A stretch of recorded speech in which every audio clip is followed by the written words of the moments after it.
Today, we've got Andy Hannigan. I've known Andy since 2010. He's the owner of a team in St. Louis, Missouri. They serve both Missouri and Illinois. He's a real estate investor. He's a coach with MAPS, active in his community. And he's going to be talking about some AI strategies to get listings sold. Andy's greatest accomplishment was getting married to Jamie. Was that a year ago, Andy? Yep, last time I combed my hair was for my 1 year anniversary. So you're welcome, Russ. Yeah, thank you for coming in today too. Yeah. So Andy, take it away and talk to us about AI and how you're using it to get more listings sold. It's very simple for me. Is I just talk to AI. I role play with it. I sharpen my message, and I ask it to do certain things or explain certain things to me uh, as simple as possible, so I can maybe pick up some tips because I can be very verbose, and some of my explanations get really convoluted unless I practice ahead of time. I don't know if I'm any different than anyone else, yet it is practicing a role play that you can do at any time. There's no unreliable role play partner that after the first week of Bold, they start wanting to chat or not showing up to the call. There's not somebody who's less skilled than I am. It's just a conversation between two individuals, and one individual just happens to be non-human and have all the access to all the data you would really want to have a conversation with your clients. So it's very simple and very easy for me to do that on the way to a listing appointment, on the way from a listing appointment, to see what I could have said better when and if things didn't go well or it could have went better, um, and really just to sharpen my sword.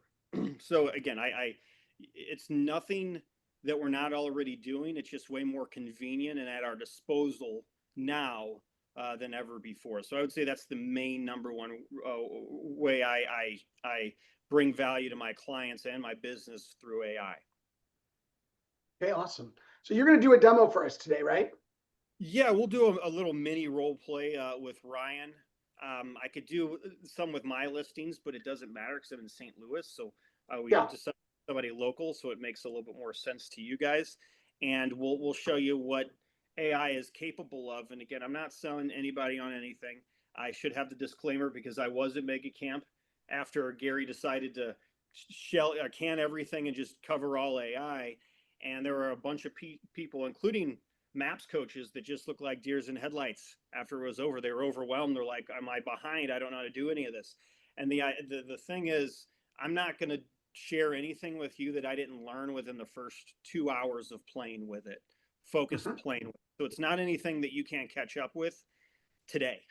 I mean, Right. legitimately, it's not going to replace you. It's more like a junior research assistant who's still pretty bad at their job, and yet we can also, you can bounce ideas off of, and it can give you ways to refine your messages when it does get the information right. But again, we still got to be the experts. We still got to do the data. And Russ, I know, is because he was my team leader for what, 10 forgettable years. I mean, so Yeah. he pumped us full of data, and so I know he does the same for you. He sent me the data for Eagle County, so it's fresh in my mind. If I see anything wrong, if I hear anything wrong, because we'll have a phone conversation with AI, I'll be able to question it and say, "Are you sure about that?"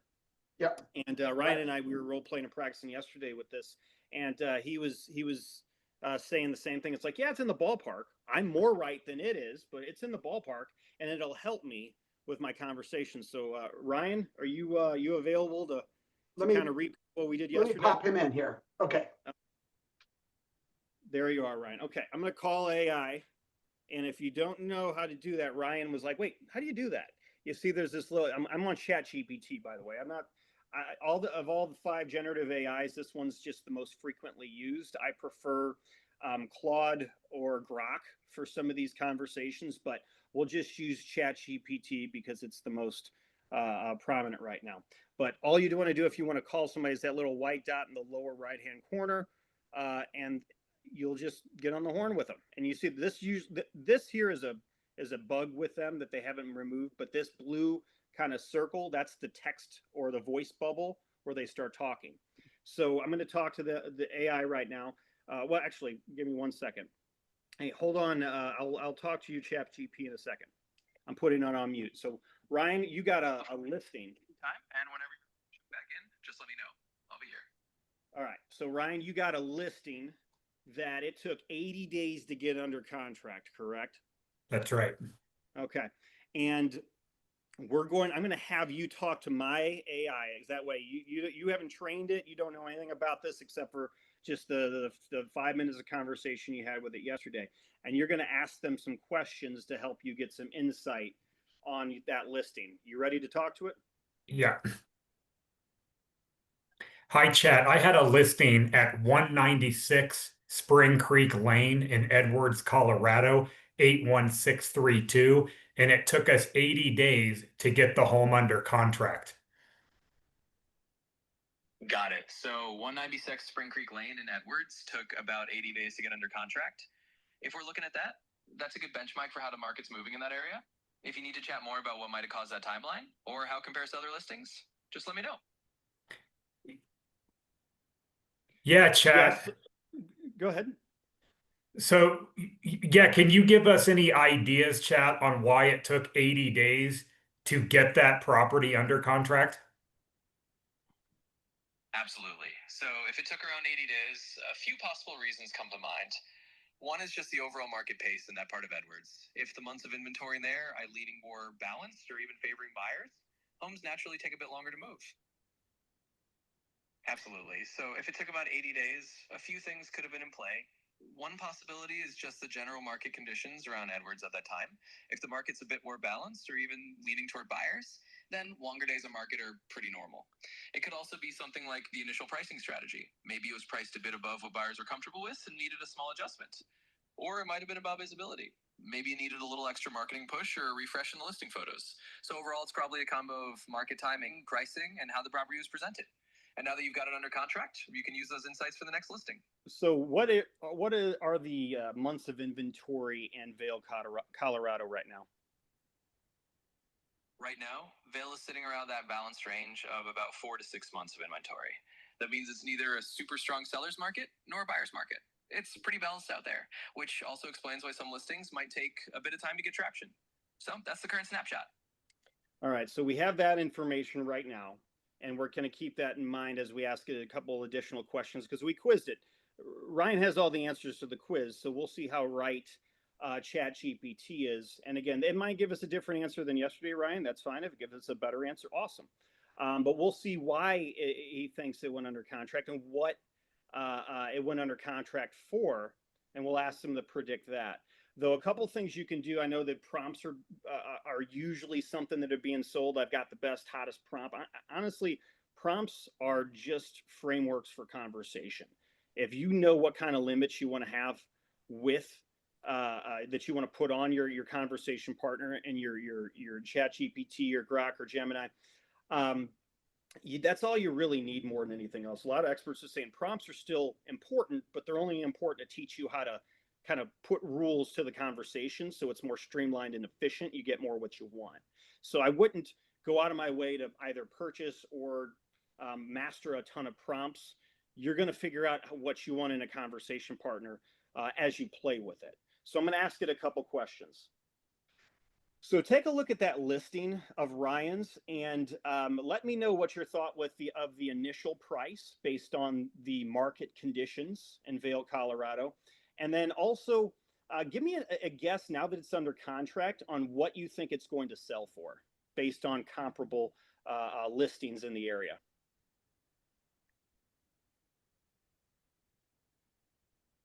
And I'm just muting it so that Ryan and I or anybody else can. Scoop. The listing on 196 Spring Creek Lane initially went up for about 6.55 million and then got a price cut down to 6.2 million. That price reduction probably helped to go under contract. Given the Vail area's median home price is around 1.7 billion and homes are taking roughly 83 days to sell, that lines up pretty well with the timeline you saw. My guess is it'll likely close somewhere around that final reduced price. So probably in the low 6.2 million range, assuming the comp support it. Where's it at, Ryan? 5,985. So we're within what, 300,000? Yeah. Now, percentage-wise, I'm not going to do that math right now, but it's close-ish, right? Yeah. It's about 5%, and And that 5% plus or minus is that, if you any type of statistics, that that's within that range of feasibility, from pricing and what things can go for. So what I'm looking at here, and the reason we did this, and we'll do a little bit more with Chat GPT to help everyone, but this is a role play you can do before you get with your clients. But as a coach, we have found out that when you get information, a third-party information from something like a Chat GPT, and they're giving feedback to the client's way less likely to insert their ego into the reaction. They're way less likely to be emotional about things. Again, this isn't Tell us more about that, Andy.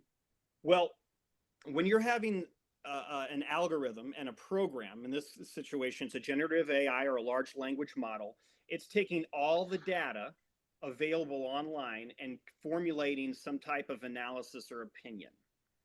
And when they're having a data bank based conversation, and it's not a human, it's an inanimate object that just happens to speak English to us, it's giving you an analysis that it's of what it's seen. It's just calling it out how it is. There's no face, there's no person to blame. It's not accepting a commission from you, so they can't go, I'm paying you and you're to give me this bad information. What it's doing is just giving you the facts. And so you're saying that, like, if AI says you look bad in those jeans, it's easier for them to take than if I say you look bad in those jeans. Absolutely, yes. And even though you've told me that many, many times, Yeah, AI would have made it hurt a little less. Yeah.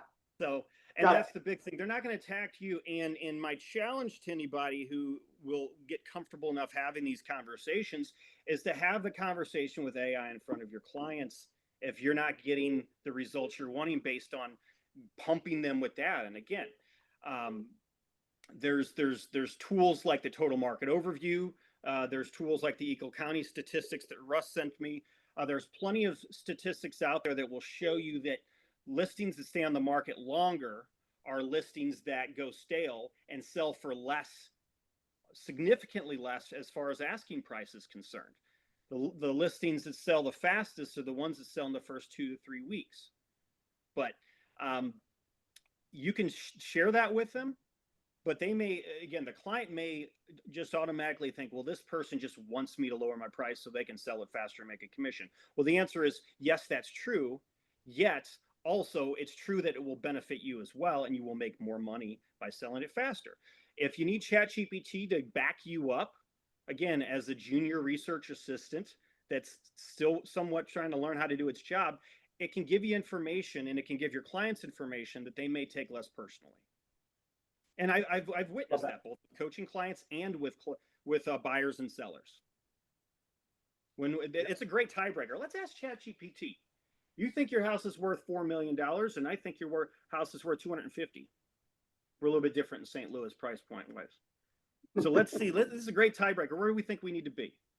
All right. Well, and they still may be a little high because most of the generative AIs, they err on flattering the user.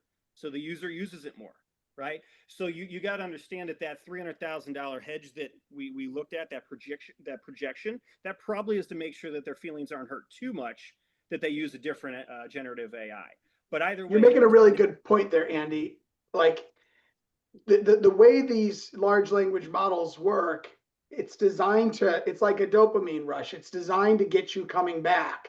So every time you give it something or ask it to do something, it's going to side on making you feel good about it. Like I'll have it help me create an outline for a meeting, and every time I say, but what about this? It'll respond with, that's a brilliant idea. Like, I love it. Yeah.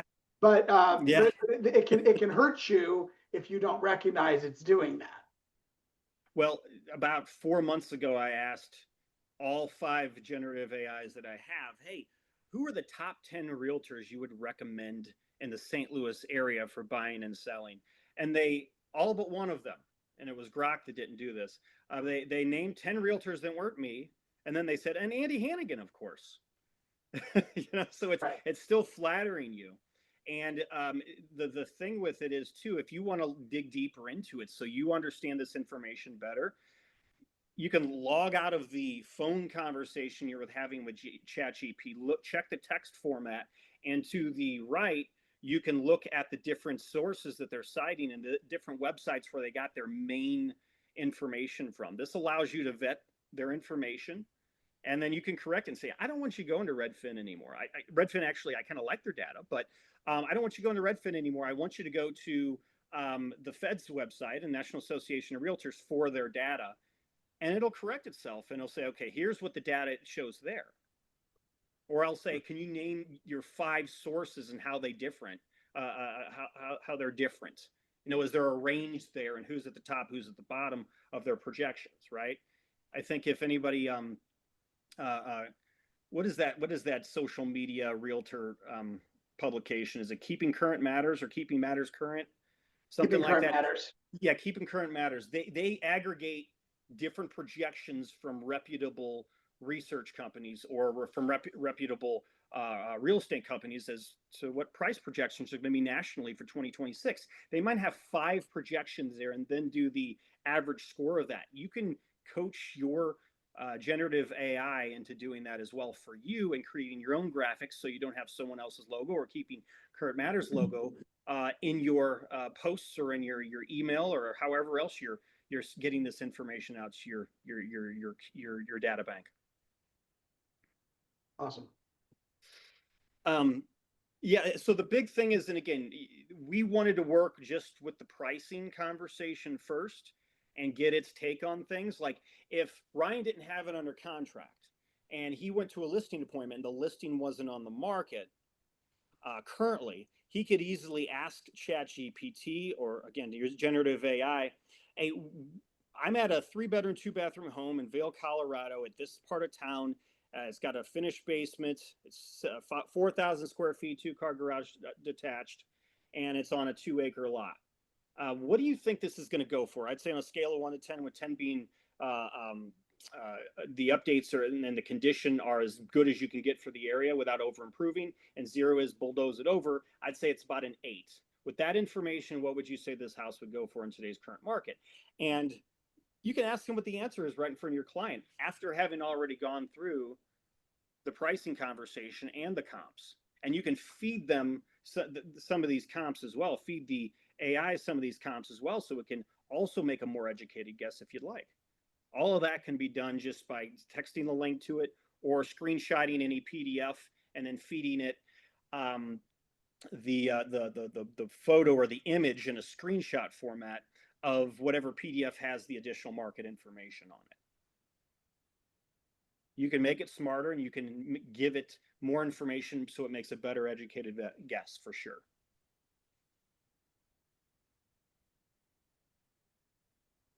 Okay. Ryan, did you want to quiz ChatGPT in any other way with your listing in particular? Or we can start looking at the housing affordability index or talk about go a little bit further into the months of inventory. Just so, again, this can explain maybe more simply than you or I can to your clients what months of inventory means and how that impacts their listings value or their property's value, and the affordability index. How does that help you understand the buyer pool and what they're willing to pay or not pay in this market? Yeah. Well, something else I just want to make that doesn't necessarily have to do with market conditions for you all on the call. I've been using, Russ has signed us up to use BrokerBot, and I've cross-referenced it with ChatGPT and Perplexity. And something else to keep in mind, because I think oftentimes as agents, we're programmed to do business a certain way, and with this new technology, even I forget to use it. Even when you have a contract question, and this can, ties into Will's world a little bit. Like if you have a complicated contract question, even I've used AI and just uploaded contracts or uploaded inspection objections and say, hey, chat, help me understand what this means and how do I come up with a reasonable resolution. Even last night, I was dealing with a tough one, and I said, hey, chat, would you give me some tips on how to negotiate this using Chris Voss's method and never splitting the difference? And it gave me some prompts and scripts to use to communicate with the seller and to communicate with the buyer's agent on how to use words, good question asking, building empathy with the other party, coming to a mutual agreeable facts.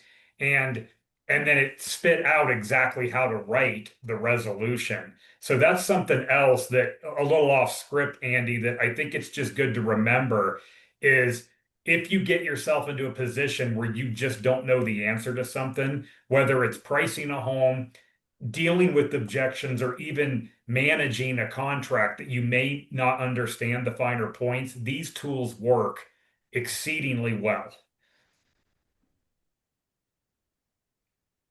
Absolutely. And I think understanding, and we as realtors probably already know a lot of this. And I know that Russ knows a lot of this, but if you're looking at the housing affordability index or the months of inventory or days on market, those are all metrics that can lend themselves to helping people understand if we're in a buyer's market, a seller's market, or a balanced market. And again, role playing with ChatGPT. In fact, again, going back to the prompts versus just teaching people how to or teaching your ChatGPT how to talk to you. I right before this call, I was going, "Hey, explain to me like I'm 5 what months of inventory means." And their analogy fell flat with me because it was about cookies in a cookie jar or something. I'm like, I don't mean explain to a 5-year-old, explain to like a 5-year-old level of intelligence, but still can understand the quantitative meaning behind 6 months of inventory, 8 months of inventory, 4 months of inventory, and how that impacts me as a homeowner in that region, right? And so you can play with it, and I'll say, we ran out of time. I'm like, give me another analogy. Give me another analogy. And it got off the toys and cookies and things like that in grandma's house, and it started talking about the, ones and twos.